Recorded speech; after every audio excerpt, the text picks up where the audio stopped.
You're listening to a podcast by the Center for Action and Contemplation. To learn more, visit cac.org. Hi, everybody. I'm Jacqui Lewis, and this is Love Period, a podcast about how to love ourselves, our posse, and the world fiercely, on the way to making the world better.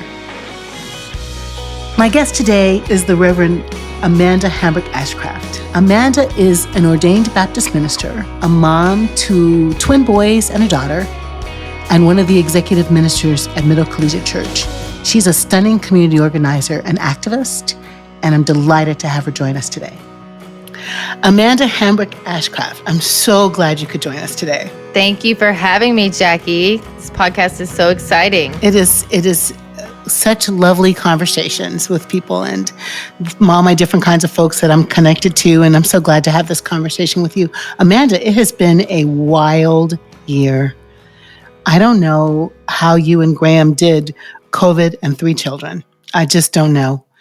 Can you just talk a little bit about what it's been like for you as a parent, to parent your young people through this year? Yeah, sure. As I am hearing screams and I'm going to text my husband, got to keep it down out there. It's been a hard year. It's been a hard year for everyone for different reasons. And I have absolutely connected a lot with caregivers about the unique struggle that people who have had young people in the home during the pandemic has been. For us personally, it's been a complete reorientation of the way that we do care, because we do try to parent with such a village, and that wasn't allowed.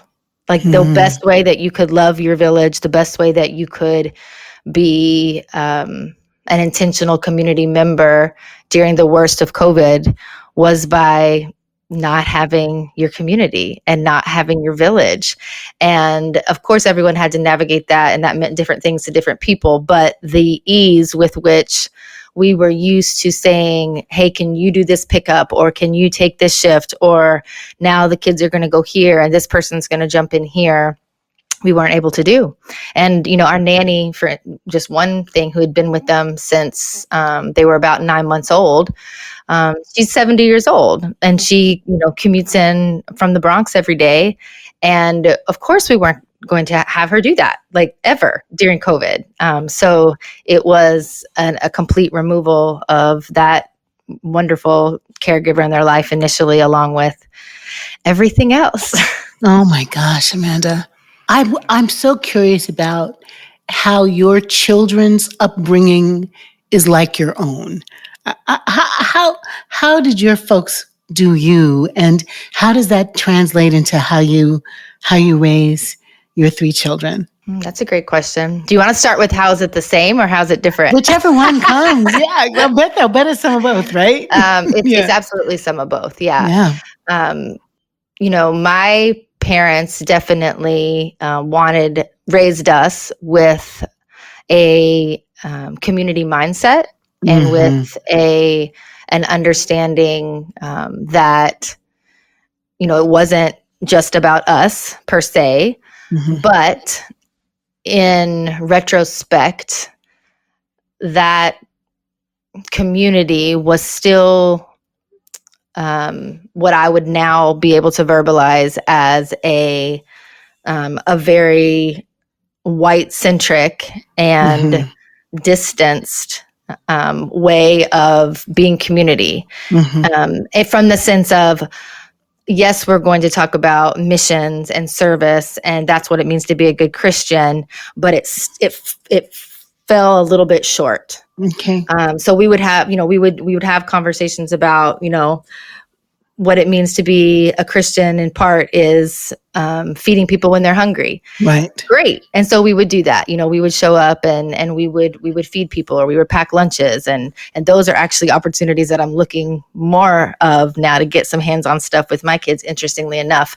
But what we wouldn't have is the conversation about why people are hungry. Got it. And we wouldn't take kind of that extra step of, and we don't want this to be a one-sided relationship. Like we wouldn't take that extra conversation of the danger of doing a service act like this is that one might think we're better than.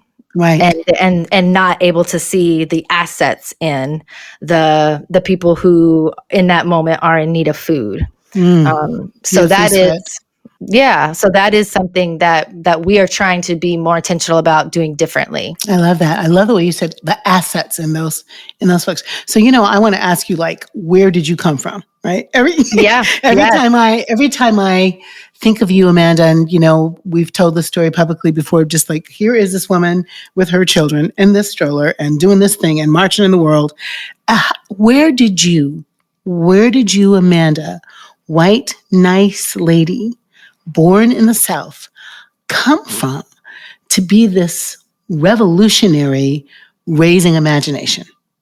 I did come from a small town in Kentucky. That's where I grew up. And, as Jacqui said, I'm a white woman and was raised by two white parents, four additional white siblings. And in as much as my small town was a small town and so had conservative values, I grew up in a dry town as well, like completely dry town, one high school. And now in bigger cities and in bigger places, there's all these conversations about, even if you go to public schools, the schools have been zoned, and even the schools themselves can become, racially divided and divided by class. And of course they can. But when you live in a town with one high school, actually everybody's there.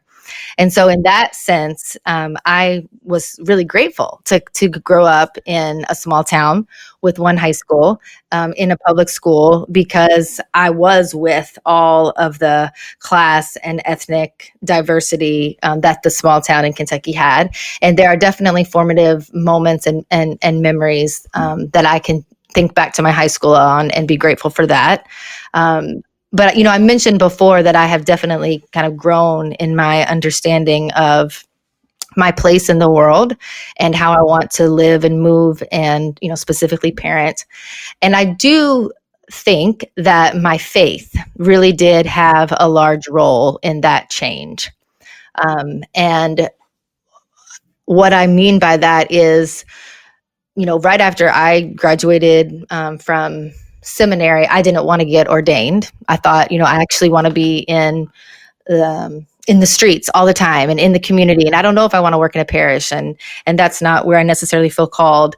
And I thought that my ordination might be some kind of barrier to the work that I wanted to do. And then around 2015, with all of it, just seemed like Black death after Black death. Mm-hmm. So we're thinking Ferguson, we're thinking Mike Brown, we're thinking Trayvon Martin, Alton Sterling, Tamir Rice. Something clicked inside me because I was seeing specifically Christianity being weaponized in a lot of ways and misappropriated, misused from what I had, come to understand being a Christian and Rabbi Jesus to be about. And I realized, actually, this is why you get ordained. And I just really had this moment of, wow, wouldn't it be powerful if I could be this white woman from Kentucky saying, wait a minute, I have something to say about what it means to be Christian too. And, what it means to be a woman, like in this world still, Jacqui, like actually titles matter. And, education matters, and like us saying like, no, we've done the work. Like, thank you. It matters. Yeah. So I realized let's do that, because I feel my heart began to break in a way that it didn't have to, because of my privilege in my life up until that point. And my faith really inspired me to go ahead and get ordained and begin to really connect the dots between white supremacy and faith, and more recently, parenting. Yeah. I'm so glad to just hear you say that. I want to make sure that we have a chance to talk a little bit about raising imagination. I've been so inspired, Amanda, no kidding, by the posts, the writing, the essays, the blogs, the conversations you have about raising little people and raising, I'm going to say ethical, just, faithful, imaginative young people who can make a better world.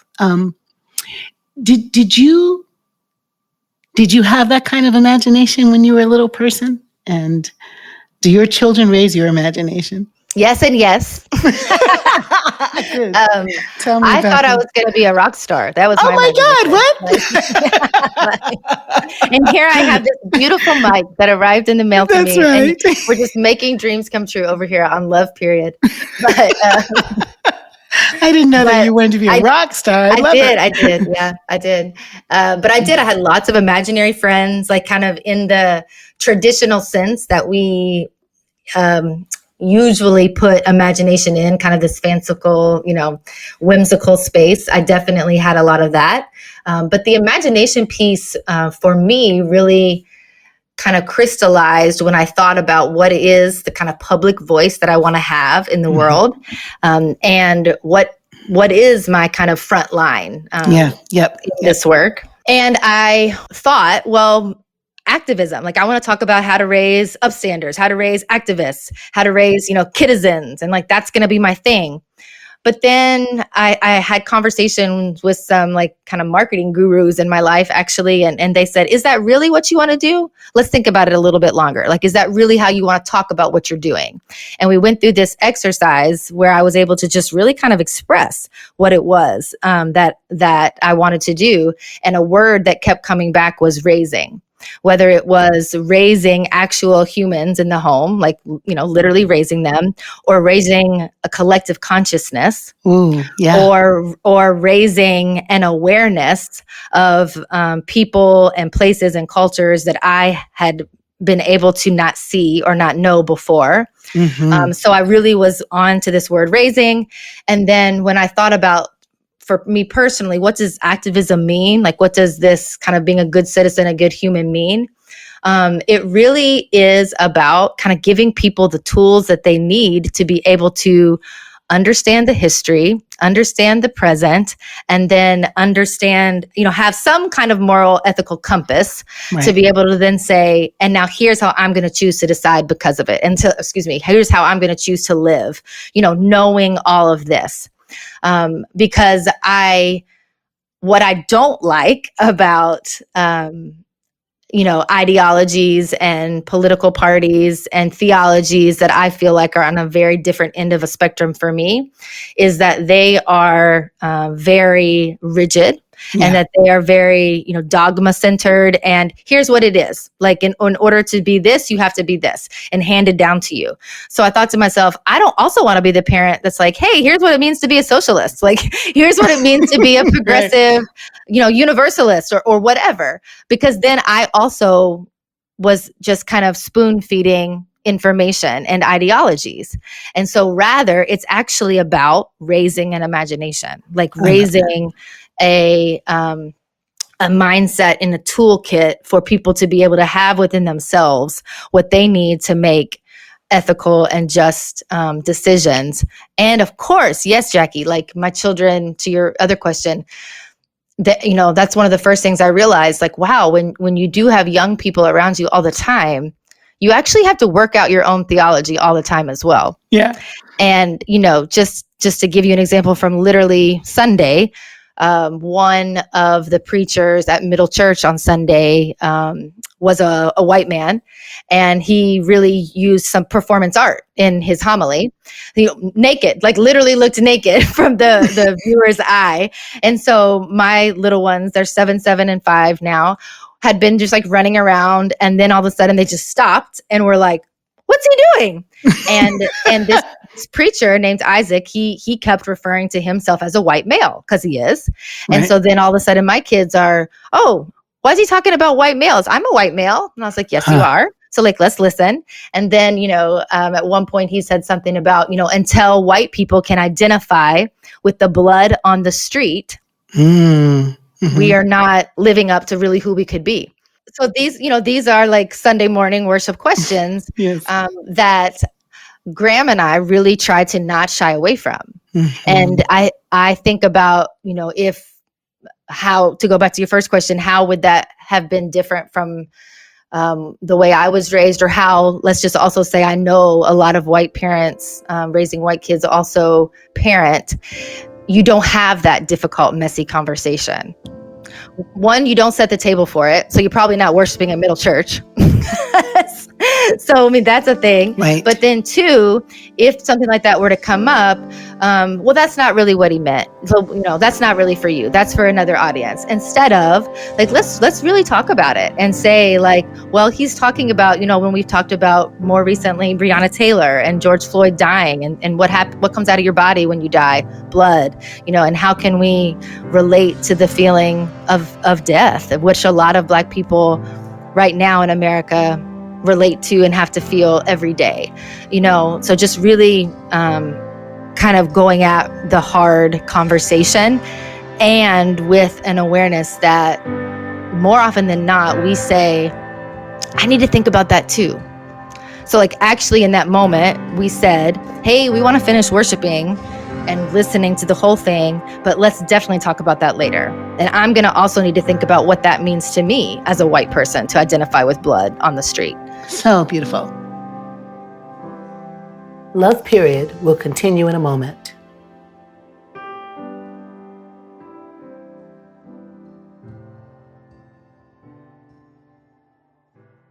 Many of us feel increasing anger at injustice, violence, and indifference in our world today. Join us March 14th for What Do I Do With My Anger? An online gathering featuring Richard Rohr and Brian McLaren. Learn ways of transforming anger into loving action, inspired by Father Richard's new book, The Tears of Things. Register today at cac.org/anger. That's cac.org/ANGER. I love that we get to talk about and live out our commitment to racial justice and equality, together in a space like Middle that is all the things. And I was thinking the other day, Amanda, about this craziness about critical race theory, and how somehow to talk about racism is to deliver low self-esteem to white people. And you've got, 3 white children and a white husband. And what do you think about the love of self in this conversation? Like, what do you think about loving yourself, them loving themselves in the context of all the conversations about blood on the ground, about racism, about white supremacy? Like how do we raise love also, in that? That's a great question, because the kind of binaries, the not helpful binaries would be either, oh, I'm white, so I actually hate myself, or I'm white and I'm better, and now so I'm the savior, and so my mom's telling me all this because I'm better and I can save, right? And neither one of those are it. And I think even finding places to be able to say maybe even just that, like, and we have said before, there's nothing wrong with your skin color. We do say to have white skin is not a bad thing. But the way this country has grown up and created what it means to be white is not a good thing. And it's so pervasive. And we do talk about like Beverly Tatum's smog. We do say like that's a thing that I feel like does resonate with children well. It is so pervasive that is what we walk around in. That's what we swim in, like Racial Equity Institute will say. And so how can we be smart swimmers? Good. That's really beautiful. Is it ever difficult for you to love you or your people in this context of the world? Like, where's it tough, and how do you get it back if it slips away? We work at a multiracial staff and congregation, intentionally so, thanks to your crafting, Jacqui. And there are days that I'm like, nobody wants to see me today. And I don't want to see myself. Like I do have white skin. Like I'm going to show up today. Like and also be a leader in this space feels very hard some days. But then I have to, have the conversation with myself. Well, Amanda, it's actually not about you. And, in fact, that is kind of a white way of thinking also. But it is about really the pervasiveness of whiteness and the sin of white supremacy. And so I try to say, look, if I am showing up with good intentions, that's worth something. I think good intentions without accountability is very dangerous. And I definitely need to find more time and intentionality in the accountability piece in all of my life's practices. Like, who am I accountable to? And like, Jacqui, I think you and I have some good practices with that. I'll say like, Jacqui, is it right for me to go in here and say this? Like, is this, Right. But that is definitely an area in my life where I feel like I could have improvement. What does accountability look like? And am I always accountable to, in this specific conversation, Black people, Black women? So that is something that's true. Is it hard for me to love white people? Yeah, definitely. All the times that I would imagine, Jacqui, some of the things you're recalling that have been really, really painful experiences in the world, in the past, 5, 6, 8 years, for you, this is not anywhere near a comparison, but at those same moments, there have definitely been white people in my life who have made me sad and who have disappointed me and who have made me not love. Well, let me think if I'm saying that right, since we're talking about love here. Is it that I'm not loving them, or is it that I'm loving them well? Or is it, Amanda, that love, the kind of love we're talking about, the kind of fierceness of love, is it that love can be disappointed hugely? Is it that love can feel like it wants a break? I mean, is it that love can feel really, angry and sad and disappointed? I don't know. I think so, right? Yeah. And also, I like what you said, need a break, because, for instance, I'm thinking about right after the 2016 election, and, I was being very vocal in ways that I probably wouldn't now. Shame really doesn't move people. And everyone listening, that is really a true thing. But that's true. But I was called a bigot and a horrible person by, cousins publicly. And in those exact moments, I was like, I don't know what love looks like in this moment. Oh, that's so honest. That's so real. I didn't do anything right away. And to be honest with you, Jacqui, that's still unfinished. Like that specific example is unfinished. How honest are you? To me, that's loving. To me, honestly, to say, I don't know about that. That. I think if you don't love, you can fake that it's okay. But if you do love, you can have that heartbreak. You guys know, you and I have been talking about heartbreak this week, but you can have a kind of heartbreak that literally causes you pain because you do love, and some people hurt you and disappoint you, And I do think, and this is, something that's true for several of my relationships, I've said enough or I've done enough now so that there is an awareness that like, hey, we're not on the same page here. We're not tracking well. Right. But I haven't necessarily gone to all the people face to face that I could and say, I need you to know why though. And not because it's about me, but because I believe so strongly that this is what it means to love. And it hurts me that you think you are, that it's that. And so can we have a conversation, about that would really be a great way to love.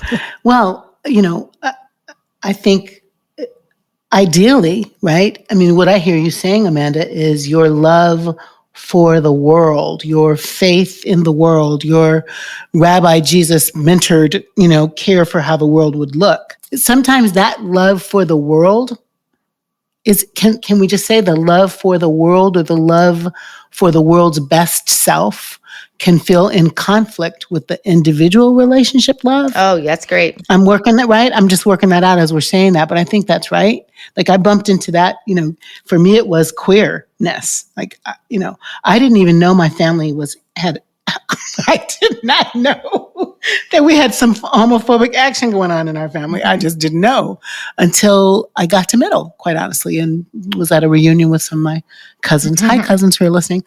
My cousins and my siblings, and there was just energy around. What are you going to teach them about them being gay? God loves them exactly as they are. And even now, even recently, one of my family members said, "I've really wrestled with your love of the queer and love of the trans, but God bless you. You're doing God's work for the people on the margins." I was like, "Okay, that's not exactly where I want you to be." Right? Yeah. I'm going to be thinking about that for a long time. It's like, we have this ideation of the best world that it can be. And what do we do when that comes into conflict with individual relationships? That's a really great question. And it reminds me too of, like Barbara loves liberatory consciousness. And, I preached about that at middle when I did imagination. I think it was last summer, but just really this notion that like, actually that world is possible. Yes. And we each have a part to play in it. Yes. And that includes, naming our faults, naming when we come short.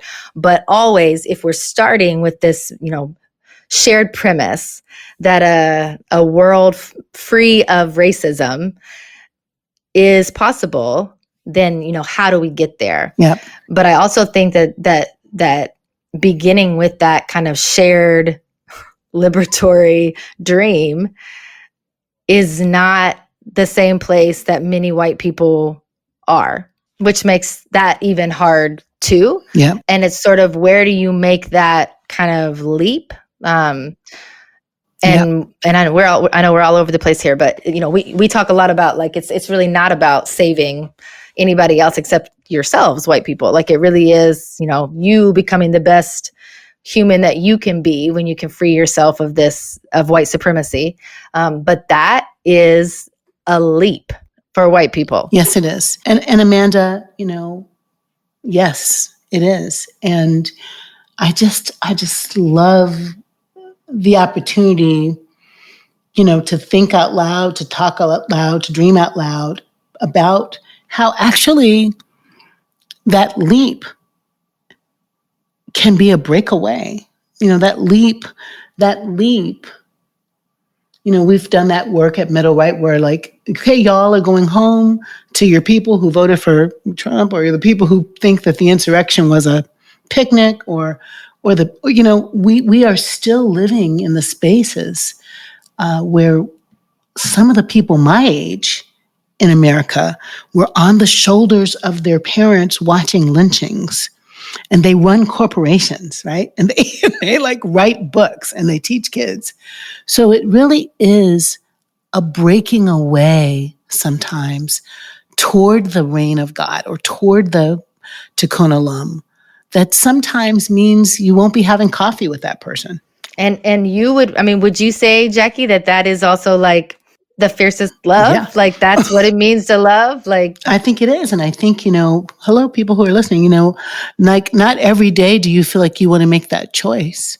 But ultimately, I wrote the book and I wrote a chapter about confronting boldly. I think about the people I love the most. My dad. I love my dad so much. I think about how much he loves me. And I think about some of the tough conversations I've had about bigotry, or just, let that go, or don't say that. Like, can our love be so fierce that we love ourselves fiercely, that we expect the world to love its humans, its creation fiercely, and that sometimes there will be conflict when there isn't enough love. Would that preach? There'll be just conflict when there isn't enough love. Yeah, absolutely. And I also think this different understandings of love, like for one to I have a lot of family members who would say, well, yeah, but I love by saying, let's just go back to the LGBTQ conversation again. Like, yeah, I'm loving them by teaching them that this is what the Bible says, in a very shaming, Right. horrible, not correct way. Yeah. So Right. it is also like, let's have a real conversation about what we think a true understanding of love is. And then how does that, you and I would say, and then what's the practical theology of that? How does that play out in our day-to-day lives? So, Amanda, what do you know for sure about love? Love is relational. I know that for sure. And I, again, going back to faith, I see that modeled in that comes from my faith, this very idea of the Trinity, that we really don't know the fullness about who Jesus is without knowing who Jesus is in relation to God. And we don't know all about God without, her relationship to the Spirit. And then it just keeps going and going. And also, from the prayer that we were taught, give us this day our daily bread, not me, not I. And so in all of these ways, that how to be is demonstrated in our holy texts, it's relational. And therefore I have to extract that I can't know fully what it means to love alone. And also I don't think that means that then there's, a romantic relationship then that will define that for us. But it really is a relational, communal way of being, which again goes back to what we talked about first. One of the things that was so hard, during the pandemic, when people were stripped of the way that they knew to be in relationship. In a way, we felt like we were stripped of some love, right? That's right. And that was just really hard. Of course, we figured it out and did it in different ways and did it in virtual ways, and that's beautiful. But there was a strain on love, the past 15 years. So I know that to be true about love. I know that love is always evolving. It's not stagnant. Yeah. Love is a process. I know that love is a question asker and an imagination raiser. Beautiful. And I know that love is courageous. Yeah. Fierce. And that's fierce. And that sometimes love disappoints. One time I was writing a sermon and I was pushing against Paul's love does not insist on its own way. And I said, absolutely, love does insist on love. Actually, love does insist on love. That's beautiful. Amanda, I'm so glad I know you. Thank you. Thank you so much, Jacqui. Thanks. Love Period is Corey Pig, Paul Swanson, Izzy Spitz, Sarah Janzak, Jenna Kuiper, Sarah Palmer, Nicholas Kramer, and I'm Calista Brewster.